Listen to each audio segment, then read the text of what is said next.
agentin 4 dənə müştərisi var da, belə deyək. Oyunçu, məşqçi, klub və federasiyalarda. Yenə deyirəm, bunun Azərbaycan olmasının səbəbi ya agent bunu kifayət qədər düzgün şəkildə çatdıra bilmir klublara, federasiyalara və s. və ya əksinə. Onlar klublar bunları bilirlər, amma marağında deyirlər. Oyunçu və məşqçi ilə bağlı olaraq çox danışmayayım, çünki hamı bilir ki, agent oyunçu ilə işləyir, məşqçi ilə işləyir. Onlarla necə işləməlidir? Daha sonra bunu danışa bilərik və növbəti suallarda. Klub və federasiyalarla bağlı olaraq, bəli, mən Azərbaycanda ən azından mən gördüyüm qədərilə heç bir klub bir agentlə əməkdaşlıq eləmir, nə mənada? Yalnız oyunçu alışı ilə bağlı. Yəni klub agentə müraciət edir ki, məsəl üçün Emin bəy bizə bu tip oyunçular lazımdır. Amma bunun PR məsələləri, kommunikasiya məsələləri və s. çoxdur. Mən daha aktualını deyim. Məsəl üçün futbolçu satışı, klub. Bu dünya təcrübəsində çoxdur.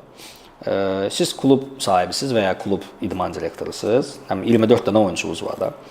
Bu ildə bu məşqçidir, nəsə bu şeylə gedirsiniz. Mümkündürmü ki, siz 2 il, 3 il eyni heyətlə, 4 il eyni heyətlə davam edəsiniz? Təbii ki, yox. Yəni kimlərisə satmaq istəyirsiniz. Əlavələr, yəni hansı ki, tamam bunlar da zaten 24 oyuncu, 22 oyuncu hamısı dəyərlidir. Dəyərli olmasa siz bunları almarsınız. Amma vaxtaşırı bunları hansındansa artıq dəyişmək lazımdır, imtina etmək lazımdır.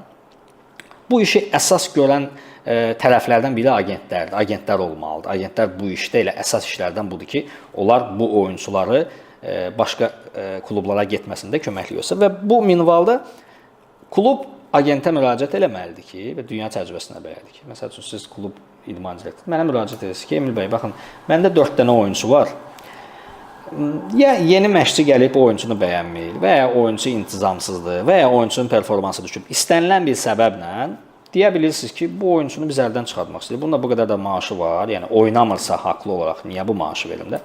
Ki, bəli, onun bizdən kontraktı var, amma biz onu buraxa bilərik və ya şərtlərini deyirsiniz ki, Emil bəy, bu oyuncuya əgər, nə bilim, 100 min dollar, 150 min dollar təklif gəlsə, biz baxmayaraq ki, çox keyfiyyətlidir, bunun dəyəri 2 milyondur və s. fərqi yoxdur. Mən xatırlayıram, bir klubla görüşmüşdüm yeni və bu haqda məlumat verildi. Belə bir əks cavab gəldi mənə ki, biz niyə oyuncuları sizə deyək ki, lazım olsa biz özümüz satarıq da oyuncuları. Məsəl üçün, mən çox gülməli gəldi mənə. Məsəl üçün, mən düşünürüm ki, klubun Azərbaycanda gəlir, əlbəttə. Yəni, klub futboldan başqa, yəni, satmaq işlədən mi baxır ki, oyuncuları mən, yəni, siz neçə dənə klubla danışa bilərsiniz ki?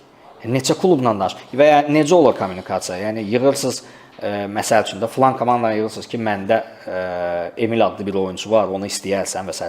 Deyək ki, bunu elədiniz. Neçə dəfə eləyə bilərsiniz bunu? Yəni, neçə klubla eləyə bilərsiniz bunu? Həm də nə qədər peşəkardır? Nə qədər peşəkardır, əlbəttə.